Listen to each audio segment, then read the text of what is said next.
Boa noite. Boa noite. A Previdência em debate. O governo negocia mudanças no projeto da reforma. As revelações da Odebrecht. Como fica a situação dos delatores que ganhavam bônus por obras superfaturadas? No Distrito Federal, a propina de um elefante branco. O centro administrativo consumiu mais de R$1 bilhão. O bingo da corrupção determinava o valor de construção de rodovias paulistas. A primeira-ministra britânica quer antecipar eleições do parlamento. E o Supremo mantém o Sport Recife como o único campeão brasileiro de 1987. A partir de agora, no Jornal Nacional.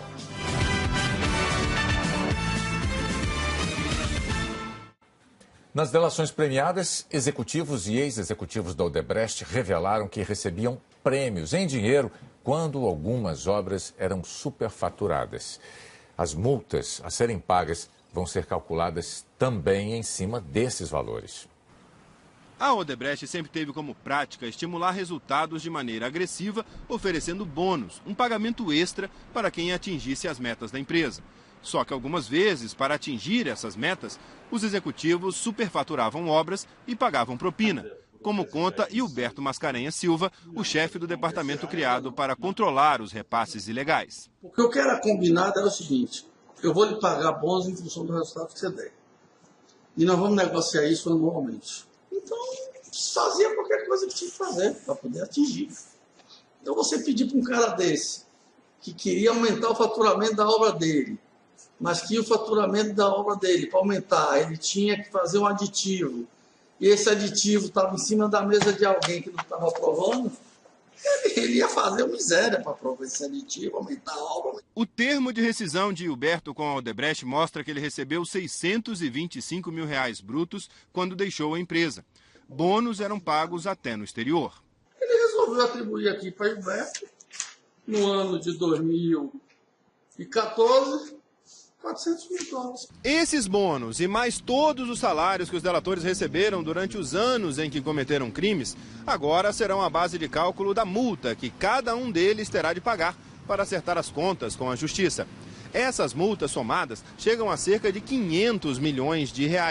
Além disso, os executivos que receberam bônus via Caixa 2, geralmente em contas no exterior, terão de devolvê-los integralmente. Só depois de tudo pago, os delatores terão as suas contas pessoais e bens desbloqueados. Dos 77 delatores, 51 foram demitidos e 26 continuam na Odebrecht. Mas todos receberam indenizações da empresa e podem usar esse dinheiro para pagar as multas. As multas individuais não fazem parte da que a empresa vai pagar de $2,6 bilhões prevista no acordo de leniência. Executivos de outras empresas que também fecharam acordos de colaboração, como Camargo Correia e Andrade Gutierrez, também tiveram que aceitar o pagamento de multas individuais. Numa carta enviada ontem a todos os 80 mil funcionários, o atual presidente do grupo, Newton de Souza, destacou que a Odebrecht ofereceu todas as condições para que os delatores estivessem absolutamente tranquilos em relação à própria sobrevivência e à de suas famílias. Hilberto Silva, do Departamento de Propinas, nem pensa em trabalhar depois de pagar a sua pena e tirar a tornozeleira eletrônica. Ele foi um dos demitidos pela Odebrecht. E o senhor aí foi ter algum outro trabalho? Não fui e nem quero. Eu quero curtir a minha vida quando vocês tirarem esse negócio do meu pé e eu poder viajar, curtir o que os 40 anos que eu trabalhei, que estão para justificar o que eu vou fazer. Mas apesar da vontade de Hilberto de deixar para trás essa história, os delatores sabem que terão muitos depoimentos pela frente. O delator Henrique Valadares, por exemplo, depois de contar detalhes e situações inusitadas de quem teve que pagar propina até para PMs e índios no interior de Rondônia, quis ir embora, mas não pôde. Eu queria mais uma vez agradecer a atenção de me receber aqui. Daqui vou para casa, estou com vontade, botar meu pé no gelo. Estou em alma, não estou me sentindo. Mas nós ainda temos mais um. Ah, é? Temos. Então pronto, então vamos lá. Os pagamentos a políticos via Caixa 2 seguiam uma espécie de ordem de hierarquia que determinava quanto cada um receberia. No plano de carreira da propina, deputados estaduais recebiam de 50 mil a 100 mil reais. Deputados federais, até 200 mil. Senadores, até 500 mil. Ministros, Pagamentos chegavam a 4 milhões. Dinheiro para as campanhas eleitorais. Era como se houvesse uma tabela função da hierarquia. Um deputado federal podia contribuir naquela época com R$200 mil, até R$200 mil.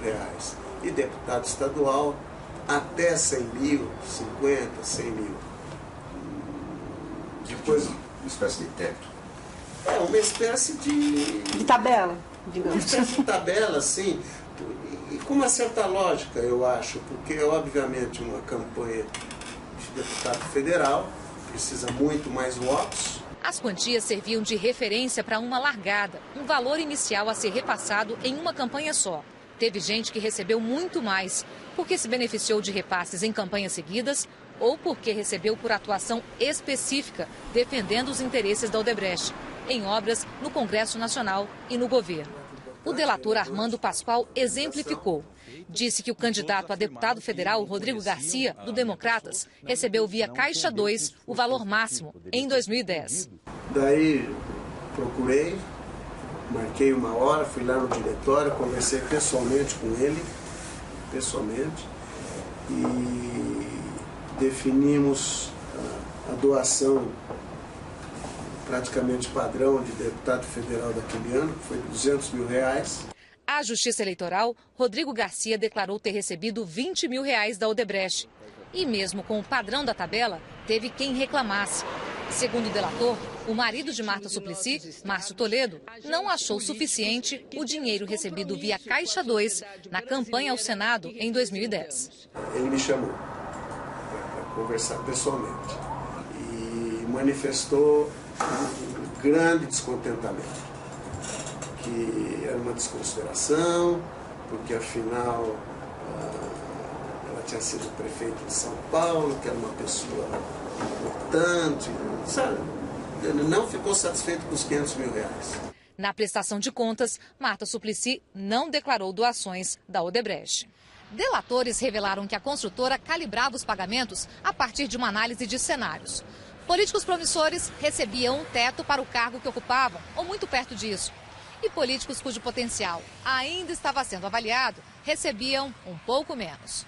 E Huberto Mascarenhas, que comandava o setor de propinas, sugeriu gestão de resultados. Propus a Marcelo fazer um acompanhamento. Para cada centavo que foi dado para cada político, vis-a-vis o que é que aquele político fez nos 4 anos seguintes para ajudar a empresa. Se ele deu um voto na Câmara, certo? Não, Câmara Federal, Câmara Estadual, entendeu? A senadora Marta Suplicy declarou que as acusações são falsas, que a conduta dela sempre foi baseada em princípios éticos e que o ministro Edson Fachin devolveu o caso ao Ministério Público Federal para analisar se o eventual crime prescreveu.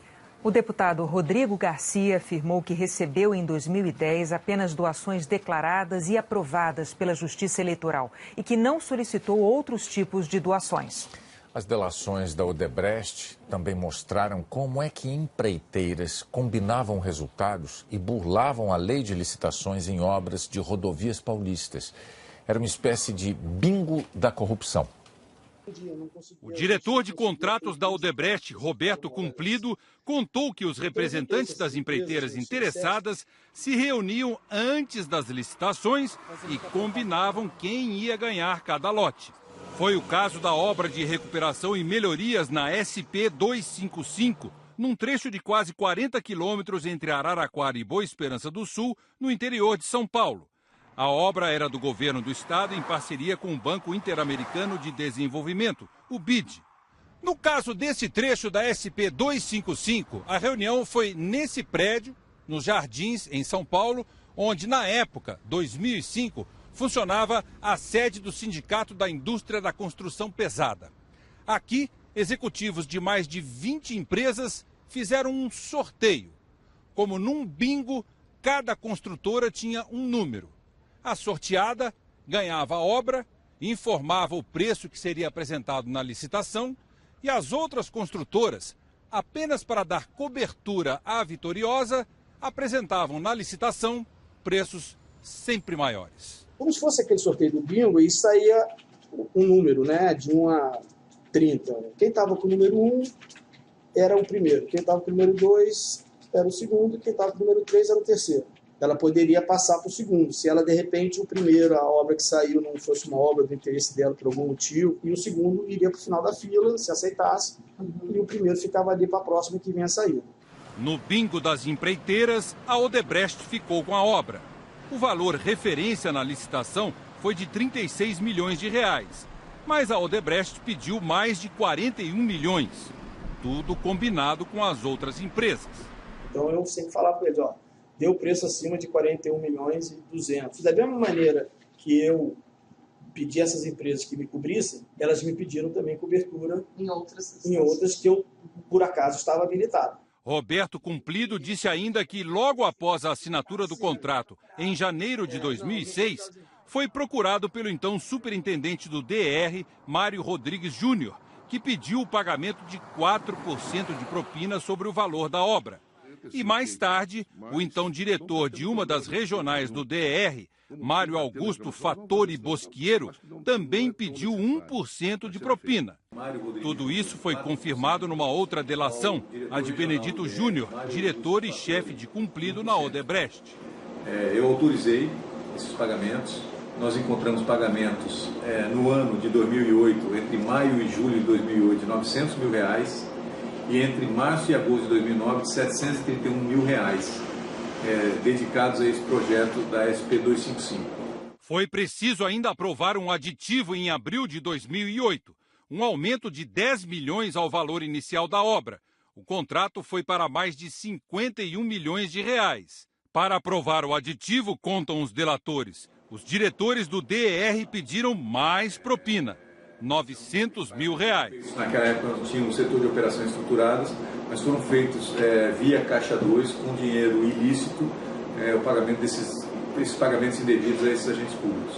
Foram feitos em espécie? Foram feitos em espécie em São Paulo. O Departamento de Estradas de Rodagem de São Paulo, responsável pela obra, declarou que todos os contratos do órgão foram aprovados pelo Tribunal de Contas do Estado. Também afirmou que não compactua com qualquer tipo de irregularidade e que, se for comprovada a participação de funcionários, eles devem ser julgados e punidos de acordo com a lei. Mário Rodrigues Júnior não quis comentar e nós não conseguimos contato com Mário Augusto Fattori Bosquiero. Em outros trechos dos depoimentos, delatores da Odebrecht disseram que a construção da nova sede do governo do Distrito Federal foi usada para pagamento de propina. A obra gigantesca tem 182 mil metros quadrados, com 16 prédios públicos para receber até 13 mil servidores, 3 mil vagas de estacionamento. Mais de R$1 bilhão foram gastos pela Odebrecht na obra, 600 milhões financiados pela Caixa Econômica. Este é o centro administrativo do Distrito Federal, um dos maiores elefantes brancos do país, em Taguatinga, a 25 quilômetros do centro de Brasília. Os delatores contaram que no fim do processo de licitação havia 2 consórcios concorrentes, Odebrecht e Manchester. Em troca de um contrato de manutenção do centro, a Manchester fez uma proposta mais alta para que a Odebrecht vencesse a disputa pela construção. Então se acertou que, após a construção, eles não atrapalhariam mais a licitação, que essa era a principal intenção. O centro foi inaugurado em data pouco convencional, no último dia do mandato do governo do petista Agnello Queiroz, em 2014. Até agora, o complexo continua vazio, nunca funcionou. E só agora, com as delações, está explicado um dos interesses nessa obra. A parceria público-privada também foi usada para o pagamento de propinas.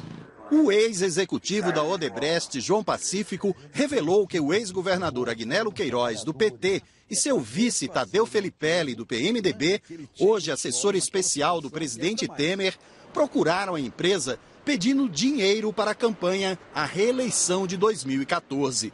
A contrapartida era a liberação pelo governo de etapas da obra. Eles queriam o quê? Eles queriam, 10 milhões. Tá, para ter os 10 milhões é preciso que implantar as garantias, implementação das garantias, recebimento da primeira fase, aprovação do aditivo, implementação, assim, cada parcela dessa tinha um valor equivalente para que então pudesse ter a contrapartida desde que fossem adotadas as providências que era obrigação. Isso aqui não era mais do que uma obrigação por parte do poder concedente. E todo esse valor que foi previsto, na realidade, só foram operacionalizar 2,5 milhões. Por quê? Porque eles não cumpriram todas as fases. Segundo o delator, Tadeu Filipelli recebeu R$2 milhões. Agnello Queiroz, 500 mil. Agnello não foi reeleito. Segundo o delator João Pacífico, antes de entregar o governo, ele se empenhou para conseguir o chamado habite-se da obra. Seria uma forma de compensar o recebimento do dinheiro e pressionar o governo seguinte a manter os pagamentos da construção. O habite-se saiu no penúltimo dia do governo de Agnello Queiroz. O processo foi questionado na Justiça, que acabou bloqueando os bens do ex-governador. O atual governador Rodrigo Hollenberg, do PSB, disse que não vai trazer as secretarias para a nova sede. Para a transferência, o governo teria de pagar R$156 milhões por ano ao consórcio, durante 25 anos. Bem mais do que os R$70 milhões que paga hoje pelo aluguel dos prédios das secretarias. Agnello Queiroz negou os fatos relatados e disse que o depoente desconhece a tramitação do processo administrativo relacionado à emissão do habite-se. Agnello Queiroz também declarou que nunca encontrou o delator ou autorizou alguém a receber vantagem ou colaboração ilícita em nome dele. Tadeu Filipelli negou as acusações e disse que vai comprovar a inocência dele. A seguir, a delação do pagamento de propina na construção do submarino nuclear brasileiro. As mudanças na proposta de reforma da Previdência. 2 ex-executivos da Odebrecht relataram pagamentos de Caixa 2 para as últimas 2 campanhas do governador de Goiás, Marconi Perillo, do PSDB. Alexandre Barradas, ex-diretor superintendente da Odebrecht, diz que conheceu o governador de Goiás, Marconi Perillo, do PSDB, em 2010. Ele teria ido à casa de Perillo para combinar como seria feito o pagamento da construtora para a campanha dele. Eu cheguei, fui recebido, ele me levou para uma sala, chamou o Jaime, me apresentou e disse que Jaime já estava instruído e que ele seria a pessoa que eu deveria operacionalizar o que foi definido no encontro dele com Fernando Reis. Jaime Rincon é presidente da Agência Goiana de Transportes e Obras Públicas e está no cargo desde 2011. Segundo o delator, Marconi e Fernando Reis, ex-executivo da Odebrecht, tinham definido o repasse de R$2 milhões para a campanha. A Odebrecht estava de olho num projeto de saneamento para as cidades goianas do entorno do Distrito Federal. Nesse encontro, Fernando Cunha Reis, o meu líder, conversou com o governador que nós teríamos interesse em acessar esse projeto, em trabalhar nesse projeto, e aí acertou a ajuda de campanha com vistas no futuro. Esse é um caso específico, que tinha uma coisa visualizada. Alexandre Barradas também disse que Marconi sabia que as doações eram Caixa 2. Nessa conversa sua com o então candidato, Marconi Perillo, estava bem claro que o valor seria não contabilizado. Totalmente claro. Os delatores disseram que 4 anos depois, em 2014, a Odebrecht voltou a repassar dinheiro para Marconi, que disputava a reeleição ao governo de Goiás. Ele era o favorito nas pesquisas e a empresa teria repassado, então, R$8 milhões ao candidato, 4 vezes mais do que na campanha anterior. O valor teria ficado abaixo do que o governador queria. No elevador, ele me disse, minha expectativa de uma contribuição da Odebrecht é da ordem de R$50 milhões. Eu disse, governador, R$50 milhões é uma contribuição que é absolutamente inviável. Foi uma doação de R$8 milhões que foi feito. O governador Marconi Perillo, do PSDB, declarou que não houve licitação para obras de saneamento no entorno de Brasília e que jamais pediu ou autorizou que solicitassem doações em nome dele que não fossem de acordo com a lei. Jaime Rincon disse que a Odebrecht fez doações oficiais à campanha de 2010, aprovadas pela Justiça Eleitoral, e que em 2014 não participou da campanha eleitoral. Delatores da Odebrecht revelaram um esquema de pagamento de propina na construção do submarino nuclear brasileiro. mas negaram que tenha havido participação de oficiais da Marinha. Segundo as delações, houve pagamentos para o ex-presidente da Eletronuclear e para o PT. O submarino será construído nesta fábrica em Itaguaí, região metropolitana do Rio. O delator Benedito Júnior disse aos procuradores que a empresa francesa DCNS, escolhida para executar o projeto, procurou a Odebrecht para uma parceria, mas para firmar o acordo, exigiu pagamentos ilegais ao lobista José Amaro Ramos, que ficaria responsável por distribuir o dinheiro a outros participantes do esquema. Quando da assinatura do nosso consórcio, eu fui a uma reunião em Paris para assinatura formal, e um dos executivos da DCNS, na presença do Dr. Zé Amaro, me disse: olha, Júnior, está tudo tranquilo, tudo bem, mas eu preciso que você faça um contrato e comece, se prepare para pagar alguns recursos ao Zé Amaro Ramos. Essa é uma condição para que essa parceria evolua. Mas a verdade é que eu autorizei e fiz pagamentos que montam quase 40 milhões de euros para esse agente. Outro executivo da Odebrecht, Luiz Eduardo Soares, disse que parte do dinheiro repassada a José Amaro Ramos era destinada a um militar reformado da Marinha, identificado como Almirante Braga. Almirante Braga. O almirante é um ex-almirante, também reformado. Ele recebeu esse dinheiro porque, segundo eles, toda a concepção do submarino nuclear saiu da cabeça deles lá na década de 70. Eles tinham esse acordo com o Amaro Ramos, que quando saísse esse negócio, eles iriam receber tudo. O JN entrevistou hoje o almirante Max Hirschfeld. Há 4 anos, ele é o coordenador geral do programa de submarino nuclear. O almirante se mostrou surpreso e garantiu que não existe um almirante de nome Braga, nem na ativa, nem na reserva. Quem é esse almirante Braga? Esse almirante Braga inexiste. Não existe? Não existe esse almirante Braga. Na mesma delação, Luiz Eduardo Soares diz que não houve participação de oficiais da Marinha. Sobre esse tema submarino, não teve outros pagamentos para o pessoal da Marinha, defesa, tudo era centralizado no Amaro Ramos. Benedito Júnior também confirma que não houve participação de oficiais da Marinha. Disse isso em depoimento ao Tribunal Superior Eleitoral em março deste ano, ao qual o Jornal Nacional teve acesso. O documento diz que não teve benefício por parte da Marinha, não foi tratado. A Marinha totalmente isenta neste assunto. Na delação da Odebrecht, Benedito Júnior afirmou que pagou propina ao ex-presidente da Eletronuclear, Otton Luiz da Silva Pinheiro, para receber assessoria técnica. Ele trouxe uma conta inicialmente no exterior e fizemos pagamentos em dinheiro que o meu executivo entregou na casa dele pessoalmente. Marcelo Odebrecht afirmou que parte do dinheiro foi desviada para o PT, depois de uma negociação com o ex-ministro Antônio Palocci. Mas, segundo Benedito Júnior, foi o então tesoureiro do partido, João Vacari, que fez a cobrança. Nós recebemos um adiantamento de 650 milhões. Nesse momento que o dinheiro entrou no nosso caixa, eu fui procurado pelo Dr. João Vacari, ele com a informação de que eu tinha recebido um valor expressivo, e ele disse que eu deveria fazer pagamentos por conta do submarino. Eu disse a ele: doutor João, veja, nós nunca conversamos desse assunto. Nós temos uma agenda de contribuições ao partido, o senhor tem a agenda da Petrobras com meus executivos lá, mas nós nunca conversamos do submarino.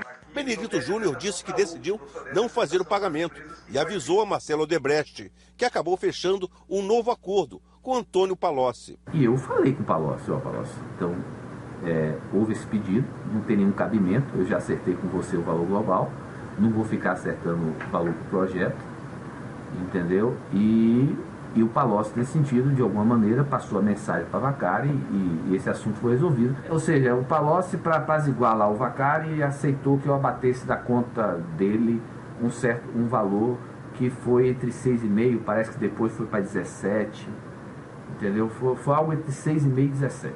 Desde os anos 70 do século passado, a Marinha Brasileira sonha em entrar para o exclusivo clube dos 5 países do mundo que constroem submarinos nucleares. Até agora, o projeto já consumiu 14 bilhões de reais. A previsão é que chegue aos 31 bilhões. Segundo especialistas em defesa nacional, a construção do submarino nuclear é vital para o Brasil. A Marinha viu com indignação os fatos delatados pelos executivos da Odebrecht. O almirante Max Hirschfeld disse desconhecer qualquer pagamento de propina. A Marinha, como a Marinha declarou, né, ela não tem conhecimento de irregularidade no ProSub. Nunca teve conhecimento que a Odebrecht fizesse pagamentos irregulares e ilegais aqui? Não tem. Aqui dentro não tem. Não tem. Lhe digo isso com tranquilidade. A defesa de José Amaro Ramos declarou que ele atuou de forma absolutamente legal e que recebeu 17 milhões de euros por serviços de consultoria e não 40 milhões de propina, como afirmou o delator. O advogado do ex-presidente da Eletronuclear, Otton Luiz da Silva Pinheiro, disse que não houve propina, e sim pagamentos em razão de conhecimento científico. A defesa de João Vacari Neto afirmou que ele jamais pediu ou recebeu pagamentos ilícitos. Nós não tivemos resposta do ex-ministro Antônio Palocci, nem da empresa francesa DCNS. O PT não quis se posicionar sobre o assunto. O marqueteiro João Santana e a mulher dele, Mônica Moura, prestaram primeiro depoimento ao juiz Sérgio Moro em Curitiba, depois de terem fechado um acordo de delação premiada. Eles fizeram as 3 últimas campanhas presidenciais do Partido dos Trabalhadores. O casal confirmou Caixa 2 na campanha de Dilma Rousseff em 2010 e disse que parte do pagamento para a campanha de reeleição de Lula foi feita por meio da Odebrecht. Os dois afirmaram que os repasses eram acertados com o ex-ministro Antônio Palocci. João Santana também disse que esses pagamentos eram de conhecimento geral do PT.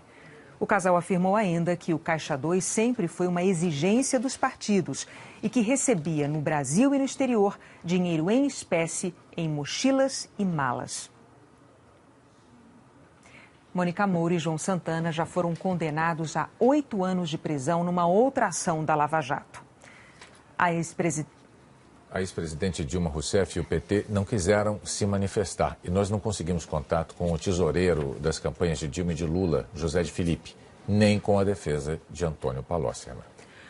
As mulheres vão poder se aposentar antes dos homens, segundo um novo texto do projeto de reforma da Previdência. Hoje, governo e parlamentares aliados participaram de mais uma rodada de ajustes. A proposta vai ser apresentada amanhã numa comissão especial da Câmara. O presidente Michel Temer recebeu deputados e senadores no Planalto. Voltou a dizer que as reformas são fundamentais e disse que os políticos precisam resistir. O governo só resistiu porque nós estamos trabalhando juntos, o Executivo e o Legislativo. E nós precisamos, eu enfatizo muito, olha, eu acho que é um momento histórico do país. Sem embargo das dificuldades, nós temos que dar uma prova de trabalho. E a prova de trabalho virá pela aprovação dessas reformas. Não podemos nos acoelhar, achar que nós estamos, enfim, numa situação delicada. Delicada, deixemos para o Judiciário. No Congresso, governistas usaram o mesmo tom. Nesse momento que nós, senadores, esse Senado está sendo abalado por uma série de críticas, por uma série de delações, etc., eu acho que a nossa resposta dessa casa é o trabalho apresentando soluções para o país e que nós não fiquemos paralisados em função do que está acontecendo. O governo vem negociando uma série de mudanças para facilitar a aprovação do texto. Com elas, a reforma vai reduzir as despesas em cerca de 630 bilhões de reais em 10 anos.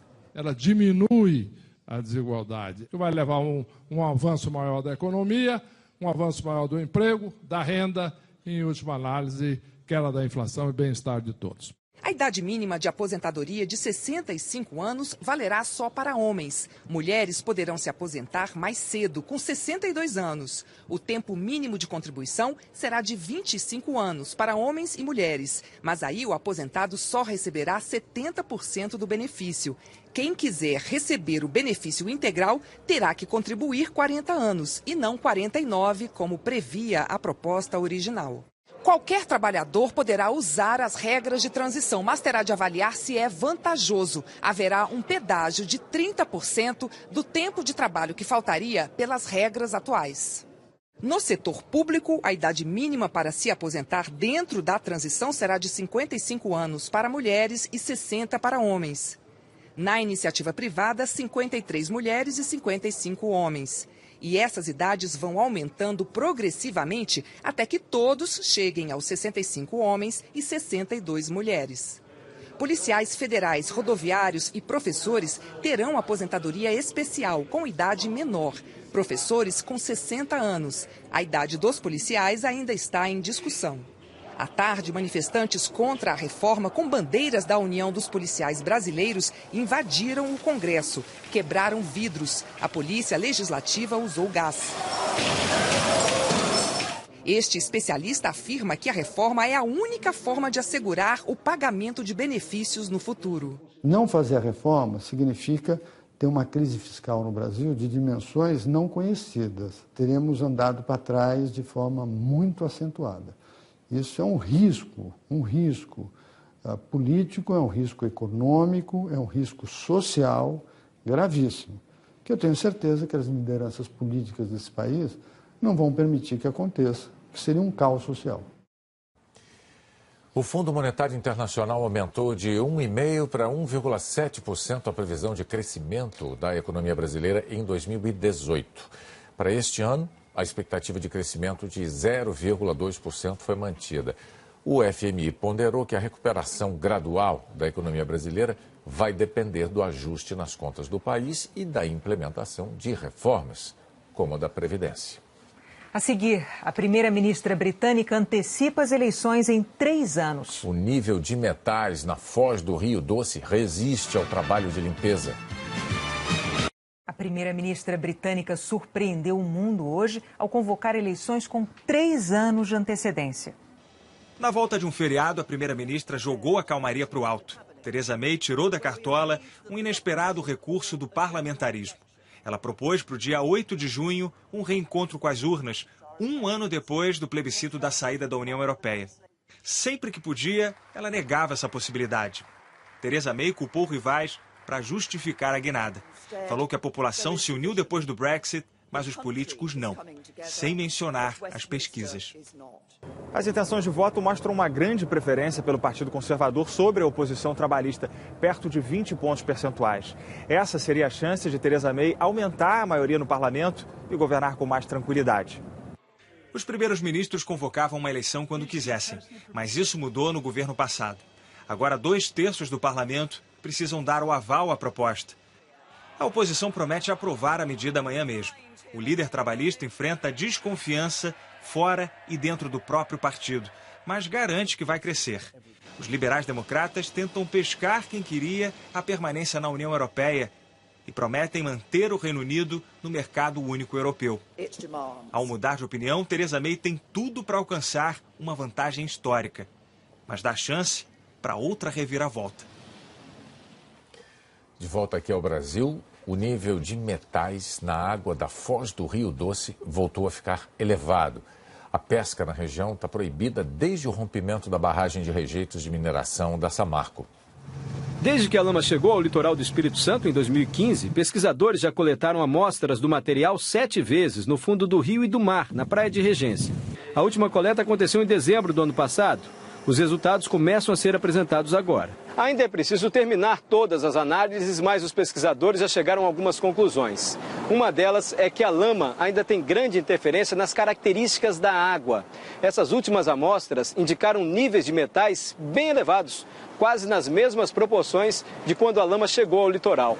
Em novembro de 2015, alguns dias depois que a lama chegou, os pesquisadores encontraram na água do mar 20 vezes mais ferro que o normal e 10 vezes mais alumínio. Depois a lama se concentrou no fundo e a qualidade da água melhorou. Já era esperado que a chuva comum no fim do ano arrastasse mais lama, que ainda está nas margens e no leito, para a Praia de Regência. Mas a quantidade tão grande de metais surpreendeu. A hipótese era de que a elevação do rio aumentaria a turbidez.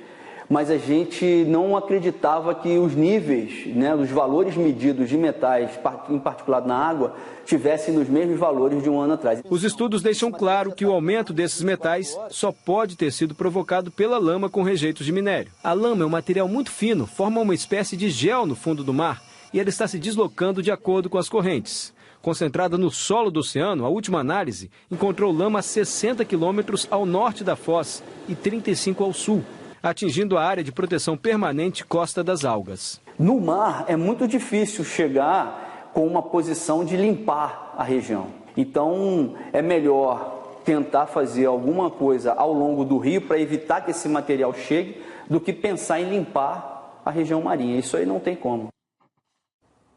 A Fundação Renova, que agora é responsável pela recuperação das áreas atingidas, declarou que monitora a qualidade da água do rio e da região costeira em 115 pontos. Admitiu também que no começo do período chuvoso houve alguns aumentos pontuais de metais, mas não foram superiores aos níveis registrados depois do rompimento. A Renova elaborou um plano de manejo dos rejeitos depositados ao longo do rio e vai entregar esse documento aos órgãos ambientais. E como será que fica a previsão do tempo para amanhã em todo o Brasil? Vamos lá falar com a Maria Júlia Coutinho, lá em São Paulo. Oi, Maju, boa noite. E aí, as temperaturas vão continuar amenas nesse outono? Oi, Renata, em parte do país vão continuar assim. Boa noite para você, para o Bonner e para todo. E amanhã, Renata, áreas de instabilidade vão invadir parte do centro-sul do país. Elas virão lá do Paraguai, aí devem mexer com o tempo aqui, olha, grande parte de Mato Grosso do Sul e no oeste dos 13 estados da região sul. Há duas razões, para essa mexida no tempo nessas áreas. O sistema de baixa pressão aqui, que está intenso lá no país vizinho, no Paraguai, que levanta o ar, forma as nuvens de chuva e ainda mais tem a entrada de umidade que vem da Amazônia. Já o leste da região sul e parte do sudeste aqui, olha, escapam dessas influências. Por isso, nestas áreas em amarelo, aqui a quinta-feira vai ser de tempo firme, de sol. Mas em São Paulo, por exemplo, o sol vai ser mais de enfeite, não esquenta muito aqui não, mínima de 14 graus, névoa pela manhã, máxima de 24, Rio de Janeiro com máxima de 28 graus e Florianópolis com máxima de 26. Aquele sistema de alta pressão, que deixou o tempo mais instável aqui em São Paulo e no Rio de Janeiro vai se deslocar e aí ele vai levar umidade aqui para a parte do Espírito Santo e do litoral da Bahia. Vitória e Salvador, por exemplo, vão ter chuva a qualquer hora, máxima de 28 graus. Palmas também com chuva a qualquer hora, só que a máxima fica na casa dos 34. Agora, a chuva moderada está prevista entre o leste de Pernambuco e do Rio Grande do Norte e pancadas isoladas aqui na maior parte da região centro-oeste. Goiânia, por exemplo, essas pancadas devem começar à tarde, faz 32 graus por lá, mesma máxima de Boa Vista, só que em Boa Vista tempo firme, assim como em Aracaju, com tempo firme, Renata, e 30 graus de máxima. Até amanhã, Maju. Até mais. A seguir, o Supremo mantém o Sport Recife como o único campeão brasileiro de 87. O Real Madrid vai às semifinais da Liga dos Campeões da Europa.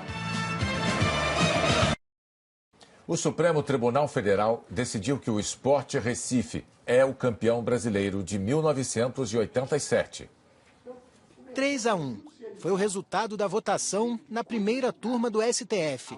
O relator do caso, ministro Marco Aurélio Melo, rejeitou o recurso do Flamengo que reivindicava o título e foi acompanhado por Alexandre de Moraes e Rosa Weber. O ministro Luiz Fux é pai de Rodrigo Fux, advogado do Flamengo, e se declarou impedido de participar do julgamento. O único voto contrário ao do relator foi o do ministro Luiz Roberto Barroso. Para ele, os dois clubes deveriam ser declarados campeões daquele ano. Essa disputa teve origem em 1987, quando a CBF declarou que não tinha dinheiro para realizar o Campeonato Brasileiro. Um grupo formado por 13 grandes clubes do país decidiu então organizar a competição, que ganhou o nome de Copa União. Mas os clubes que ficariam fora recorreram à CBF. O Clube dos 13 e CBF se reuniram e definiram que o Campeonato Brasileiro de 87 teria então 2 grupos com 16 equipes cada. O módulo verde, do qual o Flamengo foi campeão, e o módulo amarelo, vencido pelo Sport. O regulamento previa um quadrangular com os vencedores e vices dos 2 módulos. Mas antes da disputa, o Clube dos 13 anunciou que não reconhecia este cruzamento. Flamengo e Inter não disputaram. Com isso, na final, o Sport venceu o Guarani e foi declarado campeão pela CBF. Em 1999, uma decisão da Justiça Federal de Pernambuco confirmou o Sport como o único campeão. Mas em 2011, uma resolução da CBF declarou o Sport e Flamengo como campeões, o que serviu de base para o recurso do clube carioca na Justiça. A decisão do presidente Ricardo Terra Teixeira, quanto a ser o Flamengo também campeão, ela data de 12 anos após o trânsito em julgado. Para a torcida, o simbolismo desse título é grande, principalmente na região Nordeste, de onde viemos, com todos os sacrifícios. O Flamengo respeita profundamente as decisões do Judiciário, sobretudo do Supremo Tribunal Federal. Vai aguardar a publicação do acórdão, da decisão, para averiguar juridicamente o que ainda pode ser feito. 45 da tarde, hora de Brasília. O Jornal Nacional está terminando aqui. E se você quiser rever alguma dessas reportagens, basta ir ao Globoplay. Hoje, depois de A Força do Querer, começa a nova temporada de Mr. Brau. Em seguida, o segundo capítulo da super série Os Dias Eram Assim. E logo depois tem o Jornal da Globo. Boa noite. Boa noite, até amanhã.